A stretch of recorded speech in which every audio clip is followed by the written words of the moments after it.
Hello everyone and welcome to today's video. This is my travel vlog of my trip to Iceland. I went for 3 days in early March. And yeah, here's my video. I've compiled all 3 days and the final 4th day is just travelling home together in one long film-like video. This is like a vlog documentary style thing of my time in Iceland and my travels. I really hope you enjoy.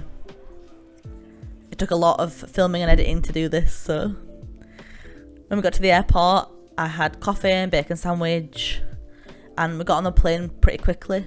There wasn't much queuing, which was really good. Sometimes there's endless amounts of queuing, but they built a new terminal at Manchester Airport, so it wasn't too bad. On the plane it was a nice pleasant journey.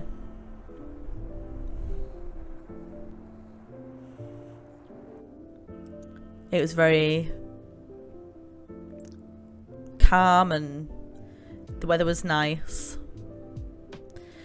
I started reading a book about Icelandic folk tales to try and get myself acquainted with the culture. And I watched the pretty clouds go by. It was a 3.5 hour flight, which isn't too bad.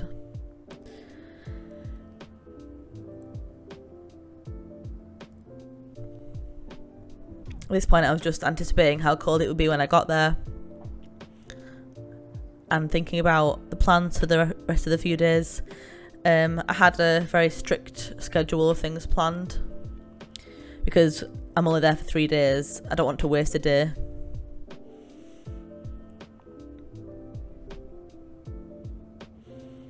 I always try to work out where I am. If I'm on a plane, like underneath me, what country I'm flying over. But it's hard to work it out. I imagined here I was approaching Iceland.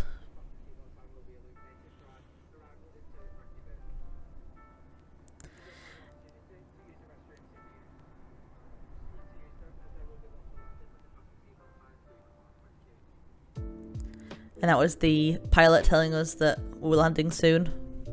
Here's me having a beer, an oatmeal stout for the descent.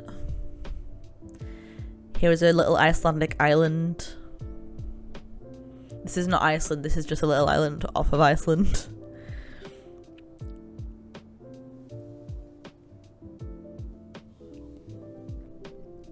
And then we descended.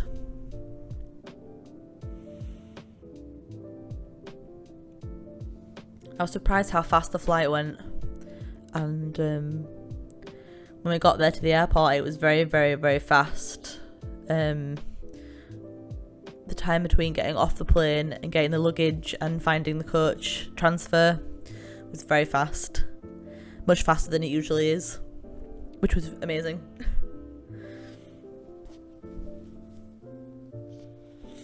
Got on the coach, got a luggage on there, and the guide explained to us that it was cold even for them.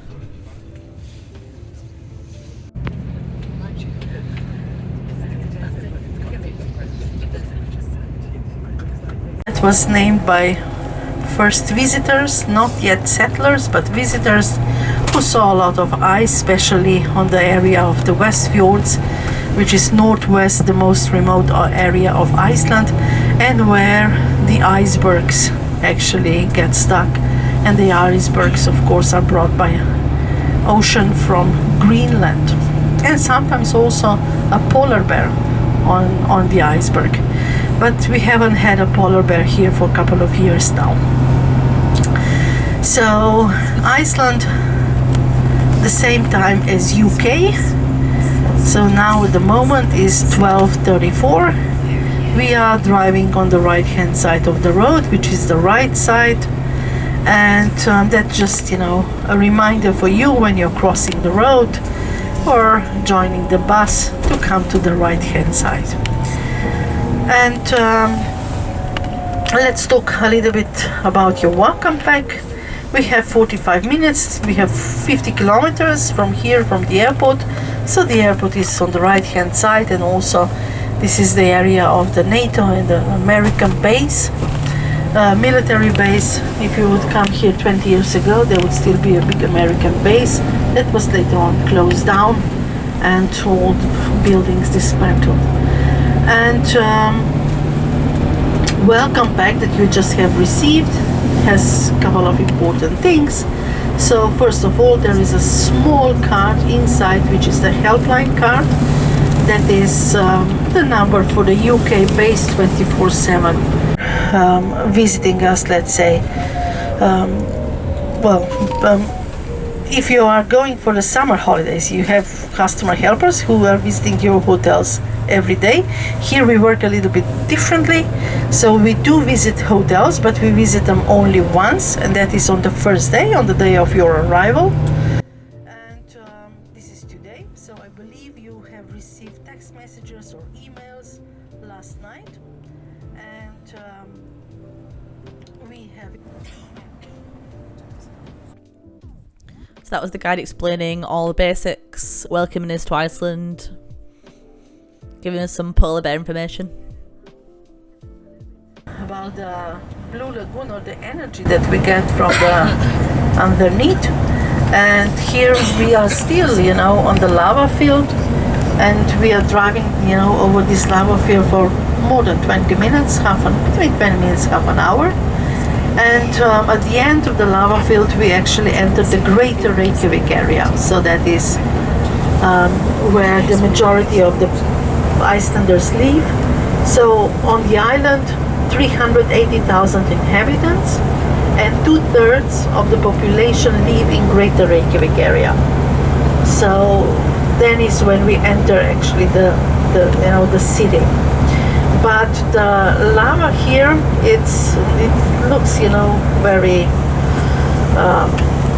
everything very quiet, but it's not that quiet because we have a lot of hot lava underneath, hot water underneath, but also cold fresh water underneath. So the first thing, you never buy water, you know, to buy bottled water in Iceland, maybe once, but then just, you know, use the tap water. The hot water underneath is also pumped out and used for, first of all, like in a... So that was a very helpful tour guide telling us all about everything, all the basics about the water and the ground and the terrain. And here's a little map of Iceland and where we're staying in Reykjavik. A little section. This is the view from the hotel window. Icelandic flag. Got a nice sea view. And once I had dropped my suitcase off and unpacked a little bit, it was time to explore Reykjavik. The plan was to head out and look around and then go to the Phallological Museum to go see the collection of penises. It was very cold along the coast. It was about -9 at this point. The wind and the cold were a bad combination and I was freezing.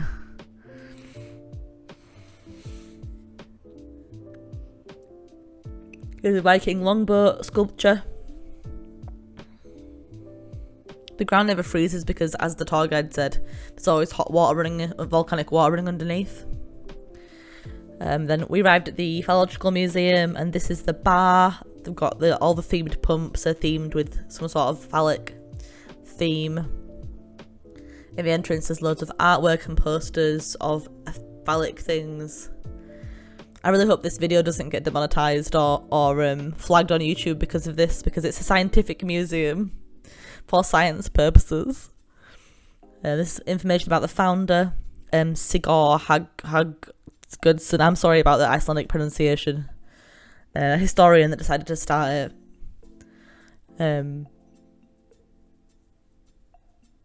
The founder's son did the curation of the museum and brought all the specimens and things from all over the world, so absolutely fascinating, really. So to have a specific museum about specific body part. Also sells really nice hot chocolate. So there was all these carved wooden phallic symbols, all these objects, tools and things, that were phallic.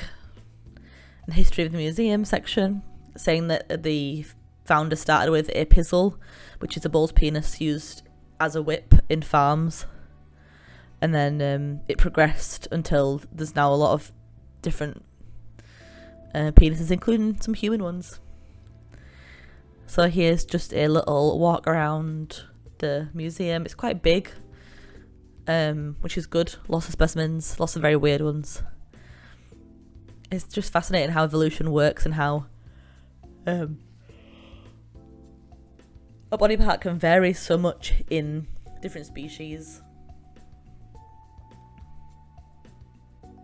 And it was very scientifically set up. There was lots of information and plaques and labels and things, all very clinical, and it's not meant to be a comedic, sensationalized thing. It's very much a scientific museum for science purposes, and I like that. I like that it's not gimmicky. Different deer and goat peepees, and the zebras and horses and everything. Every animal you can imagine that has a member. The member was there.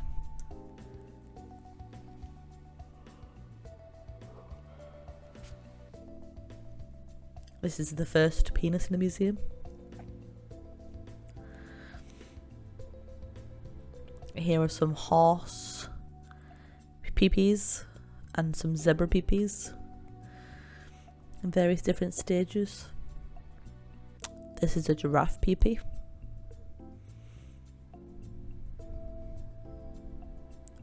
Obviously these are all preserved flaccid ones, but I can't imagine what they would be like when they're in use.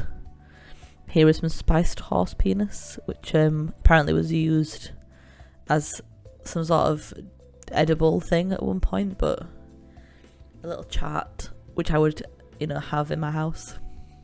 Very scientific.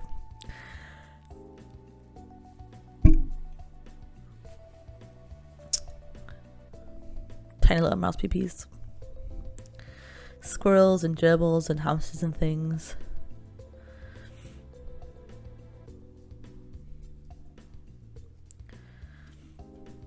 The spiced ones were very strange.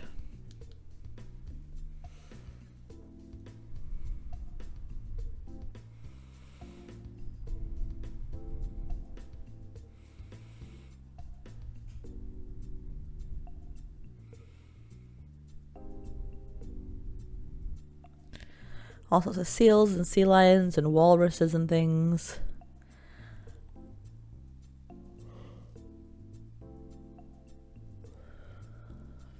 All different shapes and sizes and different forms. It totally is fascinating how much it varies.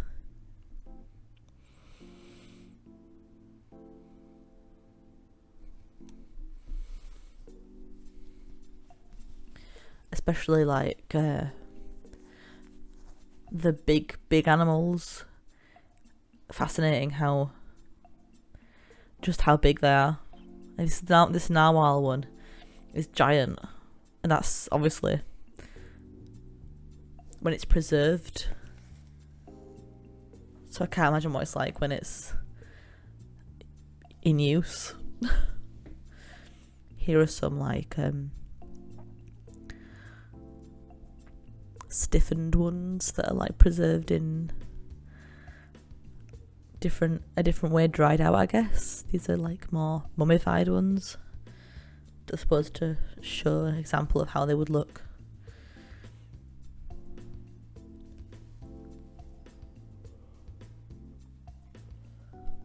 I found this illustration of an old whale very interesting. Envisioned in earlier times.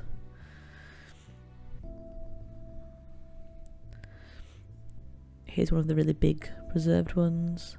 Yeah, I see what I mean. Like they've tried to recreate them as if they would be in use, I suppose.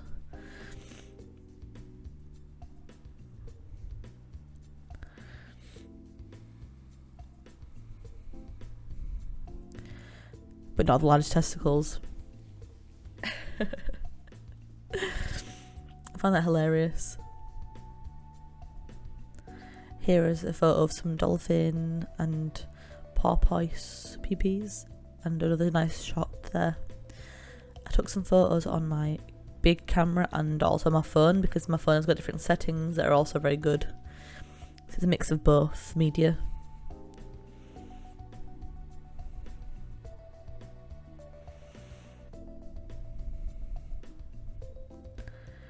Here is other types of peepees. The jars were fascinating how well they kept them in there. I wonder how many times I have to clean the fluid out or change it. I wonder how long these peepees can be preserved. Is it forever? Will they eventually deteriorate? I don't know. No one knows. Well, somebody's got to know, but it's not me. Fascinating.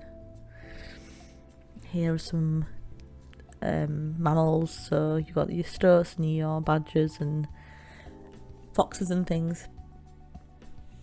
Canids. Foxes and wolves and hyenas. This is a cat one, apparently. This one is a human one, and I found the hair very gross on there. It's a really old human one, is this. There's an old human one and a new human one that were donated by permission of the people when they died, basically. Letter of donations are here, which I think is a little bit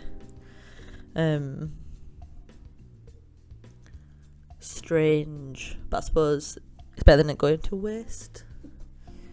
This is an elephant, recreation of an elephant peepee made out of wood. And here's a wall of an armadillo and a duck, and then some mythological illustrations of mythology and lore.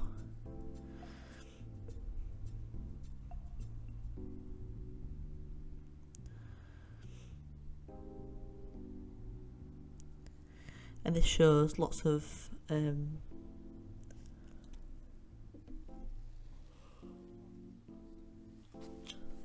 history and myths and things to do with fertility and gods and anything else more mythological and cosmological. It was a really nice section to show not just the science but also the folklore behind it, which brings us to our next section, where, as well as all the little statues of fertility and gods, they also showed a big section about creatures that had washed up on shore that weren't identified, that the penises had been taken off. And if you think I'm joking, I'm not. Here is a troll peepee. At least a recreation of one. I'm not sure if, I mean, obviously I know that trolls don't exist, right? But somebody must have created that. And all these other creatures that are displayed here are ones that this one's a mystical aquatic rodent. This one's Christmas lad, so basically Santa. All these creatures that don't exist, but they've got, a specimen has existed so that they can take the member out of them and display them here. So somebody must have created the fake peepees themselves, otherwise they wouldn't be here. But I just find it fascinating that somebody's job was to create these fake penises for a museum to display. I especially liked this sea howler and this one here, the nasty ghost of Snaefell, because it turns out this boy died and then haunted this farm. I got the book afterwards because there was a little booklet about these creatures. I bought the book so I could read it later because I didn't want to stand there reading every single one and take hours, so it's good to have context in the book.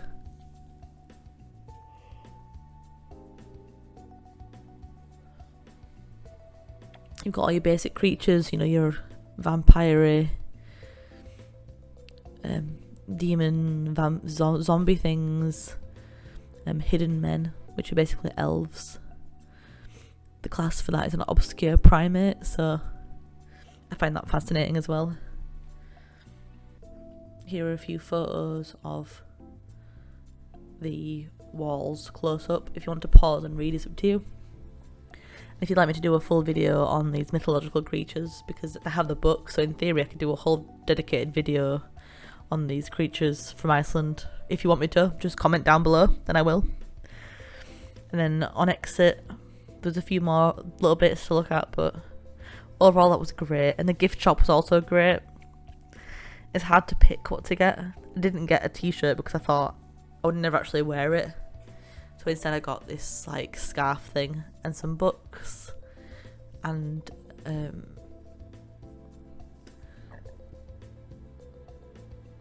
yeah, 2 books and a scarf thing because it was very cold outside and I thought I could use it as like a face covering to keep my face from freezing off. After that we went to Rainbow Road, which is a big street with all loads of bars on, and it leads to the cathedral, which is a beautiful, beautiful building. And then it was time for some sort of lunch, so we found this cafe called Loke Cafe to try find some fermented shark and some traditional Icelandic food.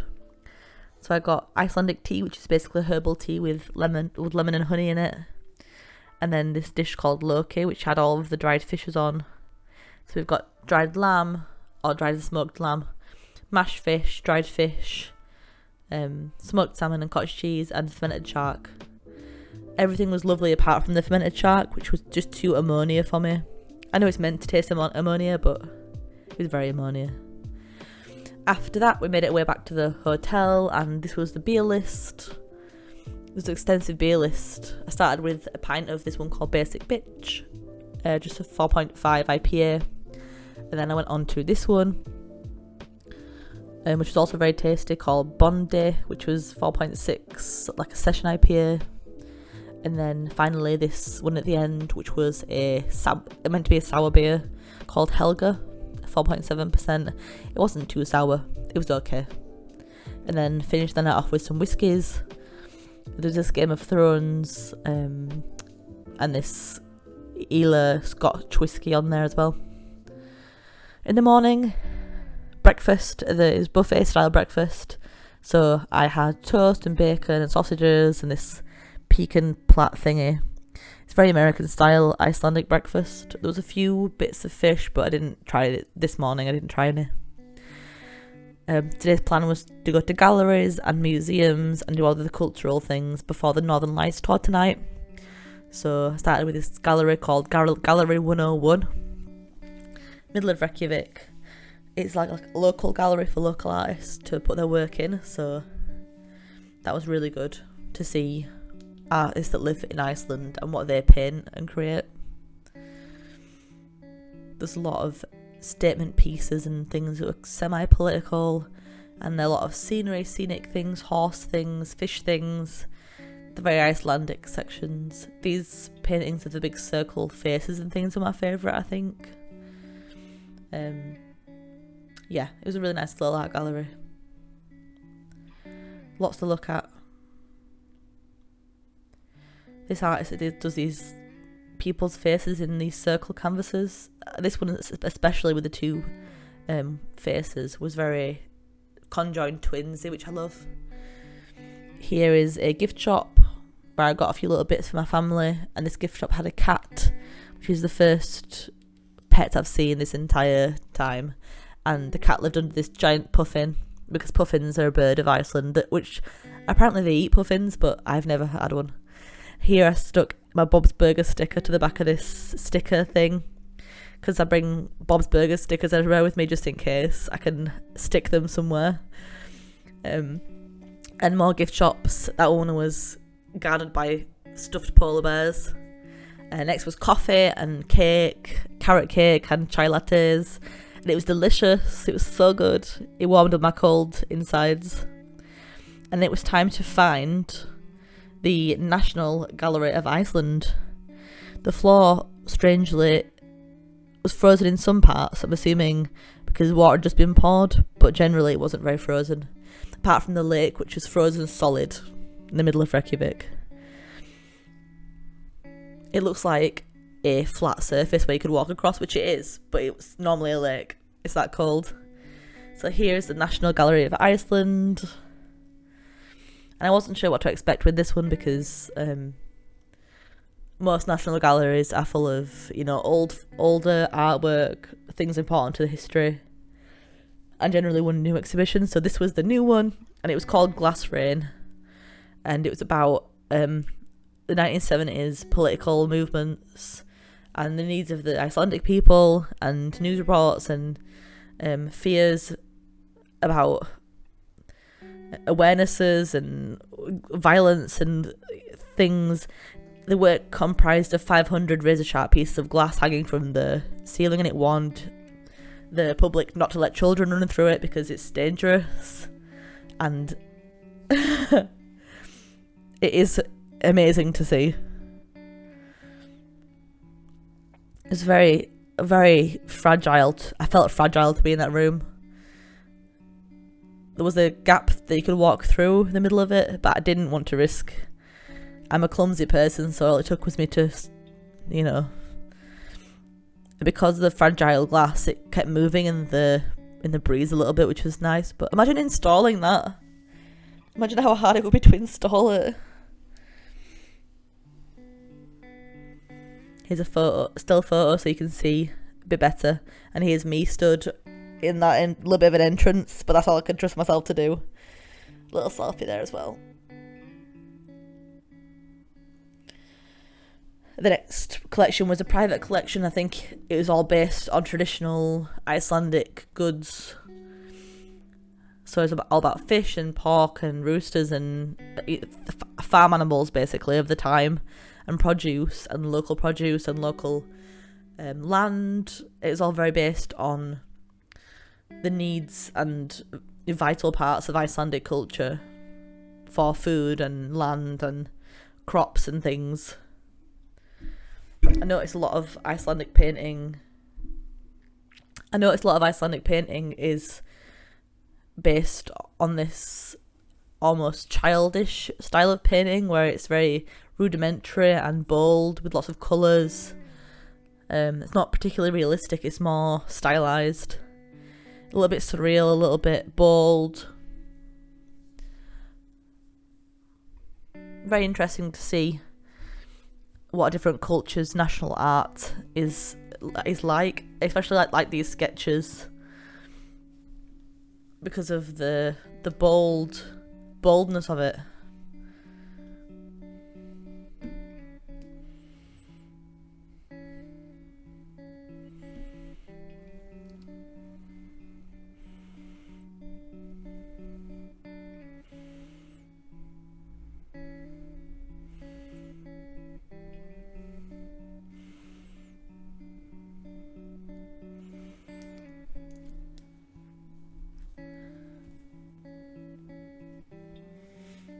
These sketches were really nice of these like horses and goats. I liked the ghostliness to them, the fragile soft pencils and things. I like sketches better than paintings generally.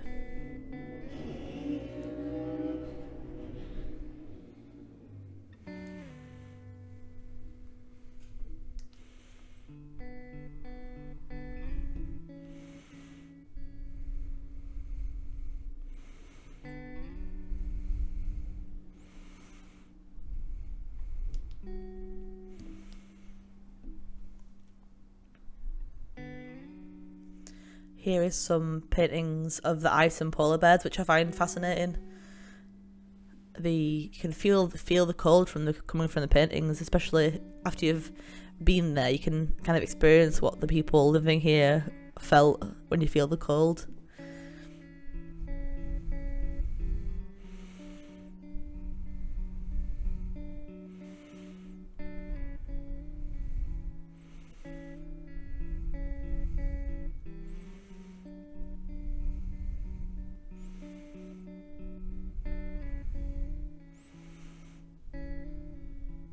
This horse is nice.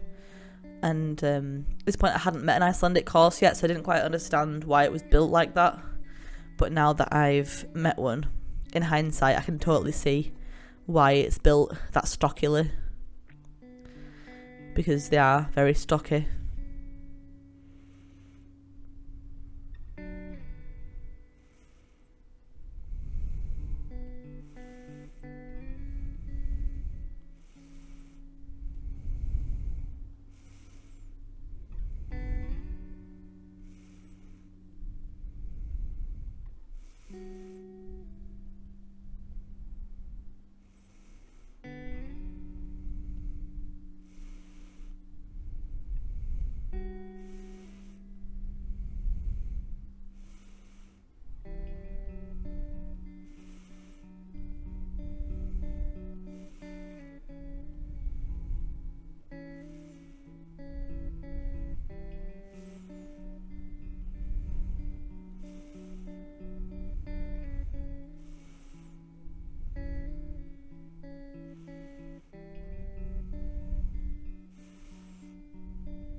Here's a view from the window of the frozen lake and some children running across it to, I suppose, show how thick the ice is. At first I was a bit concerned for them because, you know, ice can look thicker than it is, but very clearly this lake is fully frozen. Solidly frozen shut. If there's any fish in there, they are cryogenically frozen until they awaken.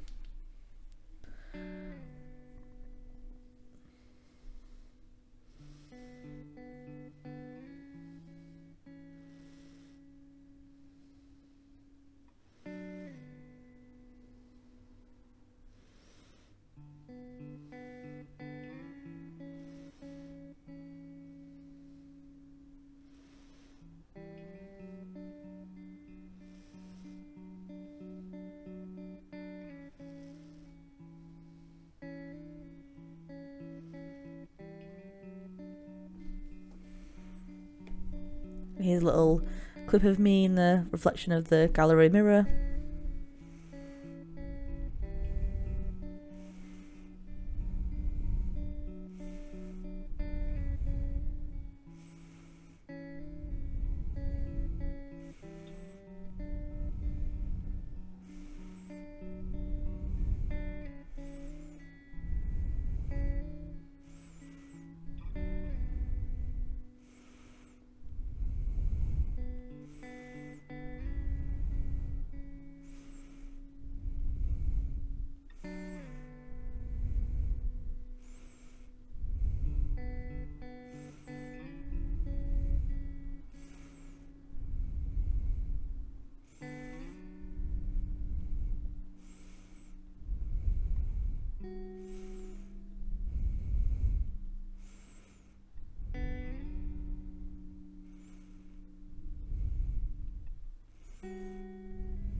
Here is the collections gallery. These are some pictures of folklore and mythology in Iceland. Lots of trolls and elves and things.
Here is a display of a glacial area to make it look like you're in glaciers, which is nice. These were all themed about different parts of the land. So there was a land one, a water one, and an air one. So they're all based on different elements, important elements of Iceland. It's fascinating, really, to see the different levels and layers of nature.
Here's like a kids room with like kids activities and arts, and these prints absolutely fascinated me, how beautiful like mosaics and things, like old-fashioned oracles, it says.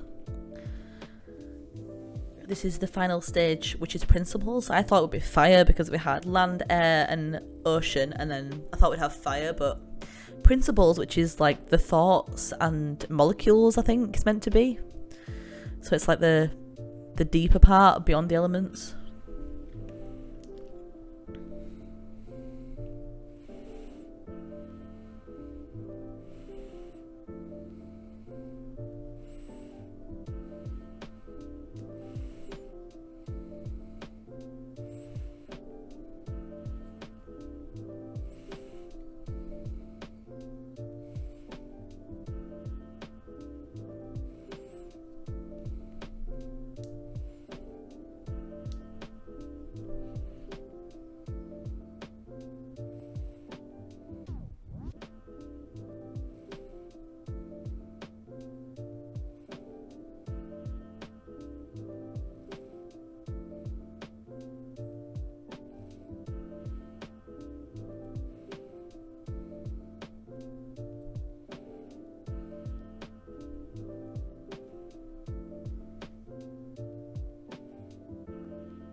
Here is the gift shop for the collections gallery, and down in the basement where the lockers were, because you couldn't have your backpack with you because they were too bulky, is this like troll section with fake grass for kids to play on.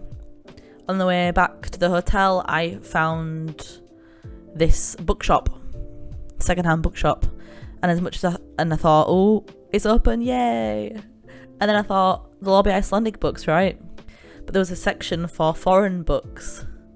These were all Icelandic books apart from this one shelf when I bought one book. I also found a sushi bar, so I got sushi, got wakame salad, some unagi sashimi and some rolls and some edamame with some sort of garlic and miso paste, and then some red wine at this Italian wine place. And the view was lovely. It was a view of the mountains and all the brutal buildings and the ocean and the mountains as the sun was setting.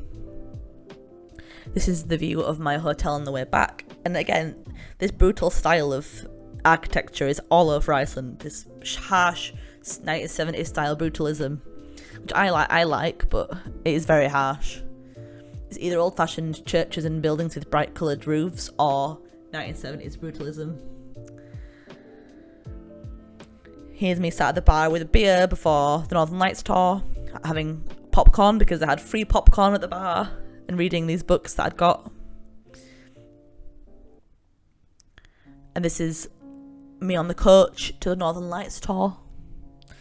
The tour guide told us little bits about what we were expecting and information about if we'd see them or not. It's very unlikely, he said, but... And I couldn't catch it on camera because with the naked eye you can see it. You can only see it on camera. Sometimes you can see it with the naked eye, but this time it was just a faint white glow in the sky on video, so...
So here are the photos that I took on my phone. On my big camera, I thought I'd take some really good photos, but it didn't register on my big camera. But on my phone, there's an astro photography mode, which worked out really well. The first few, I was just getting used to the settings. In this one, you can really see the shape of the northern lights. And this one too, you can see a really nice, almost painterly style shape. And then this is my favourite final one that I got. The next morning, day 3, the final full day. Breakfast of smoked salmon and bacon and a pecan pastry, con coffee. And then it was straight on the bus to the Golden Circle tour at 8 AM. Here's me all wrapped up with my penis scarf on my head. Found the evidence for it, and now the tour guide was very talkative, so let's listen to him. Tremendously important for us because of its history, but it's also a showcase of the continental drift or the plate tectonics theory. So we will go to Thingvellir, that's the first stop, and then we will do 2 more stops. We will go to Geysir, the erupting hot spring, the Geysir. Geysir is was the most famous geyser in the world. It erupted once every hour and the water went up to 60 or 70 meters. But about 50 years ago something happened and it basically stopped. Since then people have seen it just once in a while, no regularity. But not really to worry too much, because next to it, about maybe 400 meters away, or 500, now that's 300 or 400, we have another one, Stråkur. And Stråkur erupts once every few minutes. It is by far the most active geyser in the world. So we will go there and stay for, let's say, half an hour or 40 minutes, and you will definitely see 3, 4, 5, maybe 6 or 7 eruptions.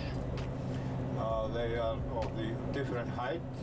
Sometimes they're only 1 meter or half a meter, but usually they are much higher, 25, 35 easily, and the highest they have measured was 42 meters. And it comes up in an eruption with an explosion. When we get there, I will take you to show you exactly where to stand. The mountain range that we could see is on top of the line between the continents, and every single mountain there is an active volcano to the south of the continental line. And that's where we have all the really big volcanoes. The reason for these 2 extra lines is that Iceland is not only on top of the continental line, but also on top of a hotspot, kind of like what they have in Hawaii,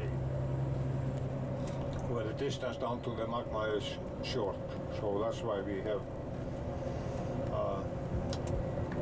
volcanoes, active volcanoes, almost everywhere. Not in all places though.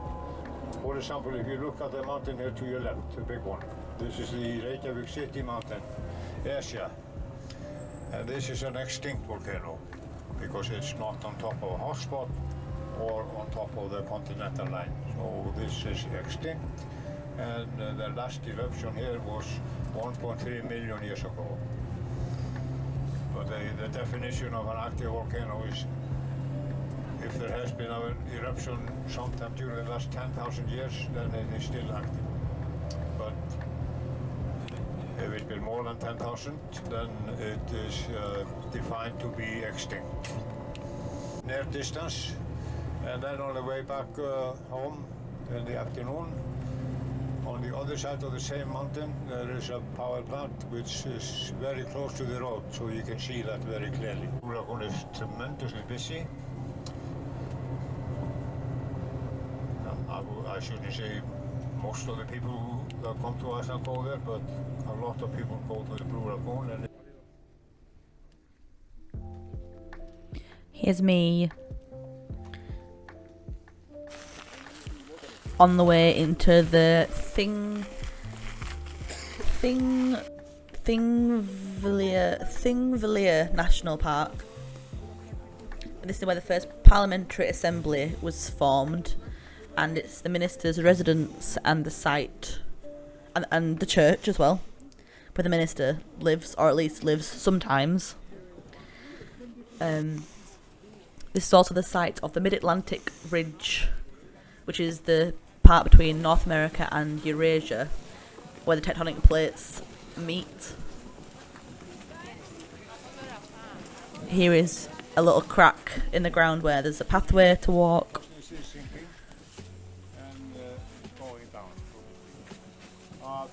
The guide here is explaining that it changes so often that they have to be careful with paths. This is an Icelandic flag stuck in the seats where the parliamentary assembly was held. This is the exact spot. And here is the site of the drowning pool. So this is called the Drekkingargach, which is the drowning pool, which is a place where women were drowned for committing crimes such as infanticide, murder, any crime that a woman would commit. Women would get dunked and drowned here. That was me showing you a piece of volcanic rock that I picked up from my sister. And this mountain is Skarsgårdbeltedberg. Can't pronounce it.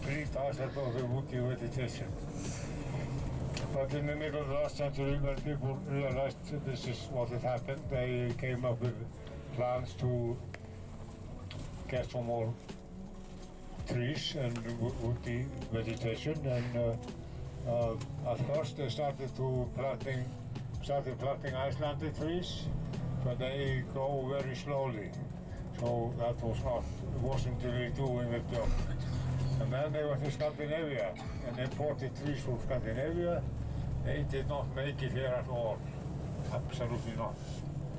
The climate was way too different. Here the guide's telling us about the trees of Iceland. They thought it's colder there, so maybe that's what we need. And the Siberian trees did fairly well, but not well enough. There was more was needed, and then they started looking for places that had a very similar climate, and they found it on the west coast of America. So a lot of the big trees here in Iceland are American by origin. The moss is more than 800, and it's everywhere. In the lava fields, up in the mountains, in the wetlands, everywhere, mosses. It doesn't have any. The egg cell has them. So all my mitochondria and yours come from my mother. So what I did was... Here is a little geyser going off, or a geyser going off, just before we reach the horses. Not really big ones. Coincidentally. Here's a clip filmed from inside of the coach of me photographing the horses on my big camera. You can see me in the orange scarf there. I want to get in and stroke them, but there's too many people, so I waited a little bit.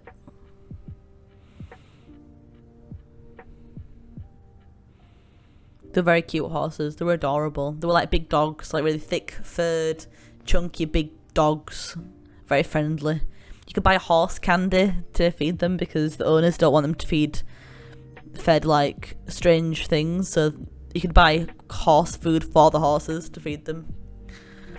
They're very, very friendly. They must live all the day just running around and having been stroked by tourists and fed. Look at the fur.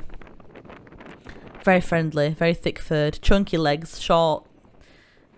They were beautiful, beautiful horses. Hello, horses.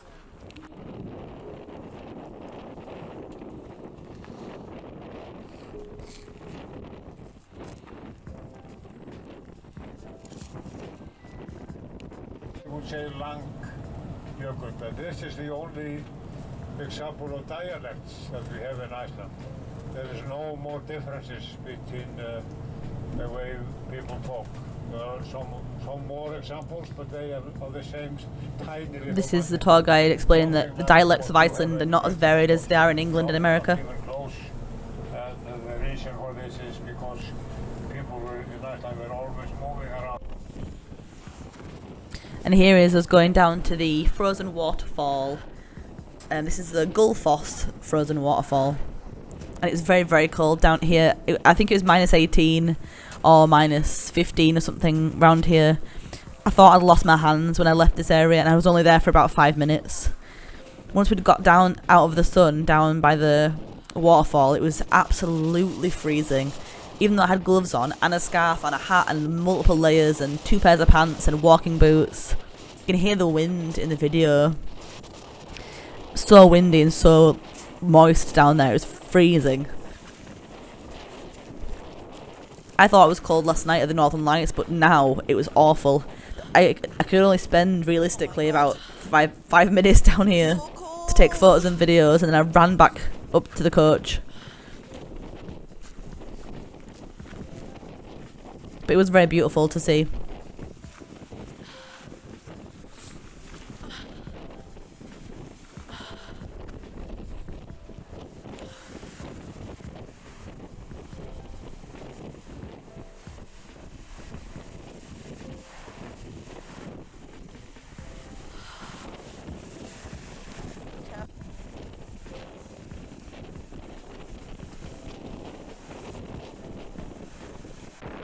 I've never seen such a large frozen waterfall in my life, so it was definitely very beautiful to see.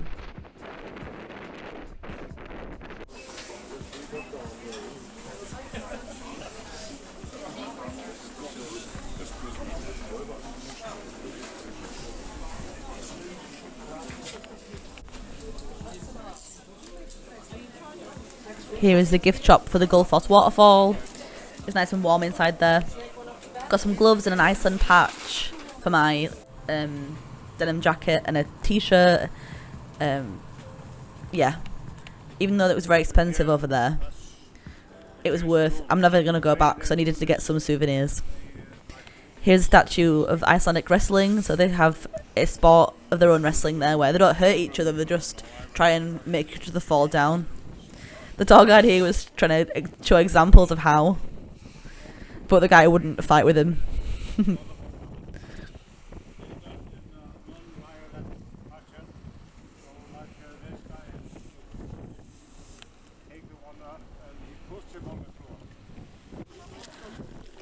Here is the geyser site, so it's the Selfoss Geyser Centre, where there was all these little geysers and a big one, but it went off very sporadically. There was no warning when it went off, so it's really hard to get a video of it.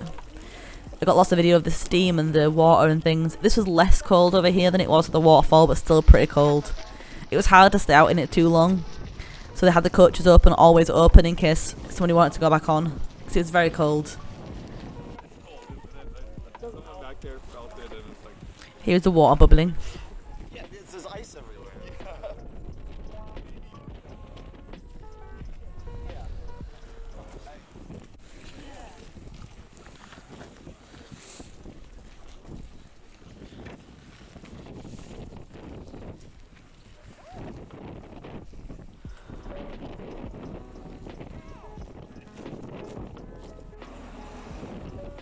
Here's the area map next to the gift shop. Again, another gift shop. Iceland's main point of income is tourism now, so that's why there's so many gift shops. I had a muffin and a coffee because I couldn't wait for the tomato soup that was coming up next. After the gift shop, which we waited in because it was so cold outside to wait for the coach to set off, it was time for the tomato farm. Every few seconds. Why in the world? What in the world is going on down there? Nobody still knows how it is. The third one is about 20 kilometers from here, and there is a little swimming pool there, an old one. it's kind of natural, although they have. Here the guy's telling us about hot springs. 60 or 80 piccolo tomatoes, so you will get the rest. And then about the tomato place and how good it is. I do this, of course, out of the goodness of my heart. Here he's telling us that if there's any spare tomatoes left, he eats them all himself. Because he's a good person. But believe me, they are absolutely delicious. It is right there in front of us, and again, you will have the little piccolo tomatoes. Here it's about 2:30. Introduction, and then you will have your lunch. It is now what?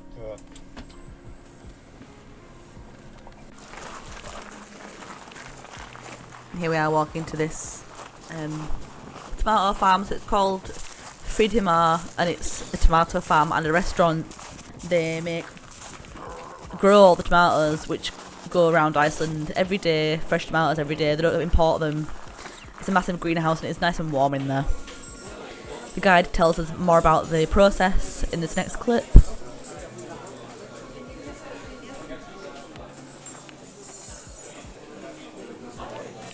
So I'll let him talk. We are in section number 4, the area with the small cherry piccolo tomatoes that you just tasted. Now, of course, in total, we do have 4 different varieties. Alongside the cherry piccolo, we also have a regular round plastic tomato in the Livento variety. We then have an egg-shaped plum tomato in the Roma variety, and we also have a fat beefsteak tomato, which we just call the heirloom tomato. Now, out of these 4 varieties, we harvest somewhere around 720 tons of tomatoes each year, which is a little bit under 2 tons, around 4,000 pounds each day. And well, this makes us the largest tomato grower here on the island, since we make up around 40% of the total Icelandic tomato market. And well, many people wonder, how do we do this? How do we grow all these tomatoes all year round here in Iceland of all places, knowing that we have these cold, long, and dark winters, which are inhospitable for these tomato plants? But the answer is pretty straightforward, since we use all the help that we can get from nature, of course. And well, this means that first off, we have our own hot spring. And that's conveniently located only 200 meters, around 600 feet away. It's actually about that way outside, and you can see it steaming, if not using chemical pesticides, since this is our natural pest control method. Then we have another type of helper here, which is actually more important than us people, believe it or not. And that is, of course, our bumblebee.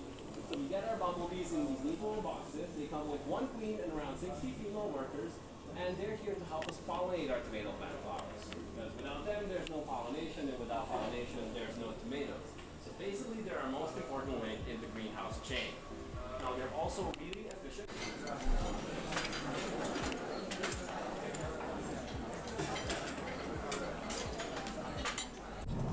But every once in a while there was a year when no wheat. And here is the tour guide telling us about harvests in Iceland. Still there. They also produce rapeseed oil in same place. You cannot do this in other parts of Iceland. Maybe in few places in the northeast, because the summers are very warm. But that's about it. For the rest of Iceland, just potatoes. Enough potatoes to put in my shoe for Christmas. And here he tells us about some Christmas traditions about if you're naughty, you get a potato in your shoe. Or misbehave. I get a potato in the shoe. Now you see Hekla again. The volcano behind us, to the left a little bit behind us. This is Hekla, the most famous, historically the most famous volcano in Iceland. The Hekla volcano, So people. these 2 volcanoes, Eyjafjallajökull and Hekla, are on the line that goes to the south, out of the continental line. And if you go a little further east, you have Katla, Grímsvötn, Bárðarbunga, Askja, and these are all big ones. And one of them is quite clearly right now getting ready to erupt, because they can see it's rising, and they also see the temperature in the water. There is a lake in the bottom, on the bottom of the crater. The temperature is getting higher, slowly but surely. Although it does not cool down. And this time of year, it should be cold, unless there is some heat coming up, and it is. So they tell us there is an eruption on its way. They cannot say if it's going to be tomorrow or day after tomorrow, but quite possibly in the next few months. This will be after you go back home. So you will not get stuck in Iceland. Okay, here is the crater on your left hand side. You can see into it, you can see some people walking up on top of it. So here it tells us about a crater. A famous crater. There it is. Last eruption was 6,000 years ago, and there is a small lake in the bottom. It's cold. There is no activity down there, or very little, not enough to point to an eruption. So the lake or the water freezes, and this is a prime place to go ice skating, which people do a little. So interesting. So that night, back at the hotel, I had another beer. So that beer was the Salmunda Mango IPA, which was nice. And then a buffet style food. So there was starter section, various veggies and meats and salmon and things, a mix of different cultures. It's very nice. And then for mains, it was lamb or turkey, carrots, potatoes, salmon, monkfish, and then it was a series of cheeses, and then a series of sweets, and I found the world's smallest fork. And then it was Brennivin, which is also called Black Death, which is Icelandic spirit, and Icelandic vodka. This is the hotel the next morning, in the lobby, after I'd packed my suitcase. Goodbye hotel. This is us waiting for the coach to get back to the airport.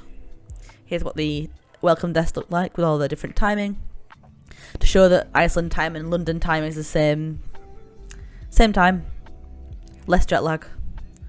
Here's us on the coach back, and we had a lovely tour guide that told us little bits of information on the way back. We wish you a safe flight with our colleagues from jet2.com, a safe and a pleasant flight, and a safe journey from the airport to wherever your homes might be. It took about 45 minutes to drive from the hotel to the airport, and then the airport was really quick getting back. I got some souvenirs for my friends and family, so I got some of the Brennivin Black Death Icelandic spirit, and I got myself some books from the airport. Because even though it's very expensive, I feel like it's now or never. If I don't get one, I'm going to regret it when I'm older, because I'm not going to go back to get it. I'm not going to spend all that money to get back to Iceland. So if I had more money, I would have bought more, but I only got 2 because they're very expensive. But there were lots that I liked that I could have got.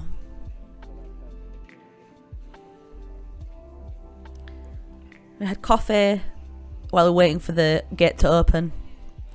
Plenty of time. We had about an hour to wait until the gate opened, so there was no rush. Security was very fast, very speedy. I highly recommend Icelandic airport because honestly, it was so fast and easy compared to English airports. It's me waiting for the gate to open, showing you which one. That's our Manchester flight there at 12:15. And then we got on the plane, everything was fine. The journey was about 3 hours and 15 minutes back. It's quicker on the way back. And that flew by fine. I finished off by reading my books, did some more drawing. Just enjoyed the flight. I was very hungry, so I got a sandwich from the airport to bring on the plane with me and ate that. This is us landing back into England, and you can see how grey and dreary it is. It started raining immediately as soon as we landed. Typical. As much as I missed home, I did not miss English rain. At least in Iceland it was dry, but cold. The journey back took way too long because there was an accident on the Manchester motorway on the M6, so it took about 2 hours to get home when it should have taken 45 minutes. It was ridiculous. So here's me showing you what I got. So in total I got a t-shirt, a pair of gloves, a cup, some chocolate for me and my mum, a scarf, some Brennivin, a patch, a pin, some salt, some cards, some books, I got a piece of volcanic rock for my sister because she loves rock.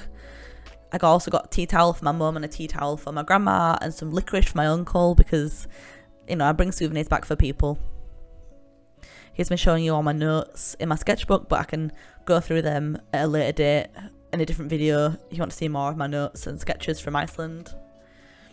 I also did a separate account for all the food and drinks that I had in my food book. It's another shot of the stuff, so yeah, I think I got quite a lot of stuff. Good stuff. It was a really good journey. Thanks for watching, guys. I'll see you in my next one. I hope you enjoyed. Bye.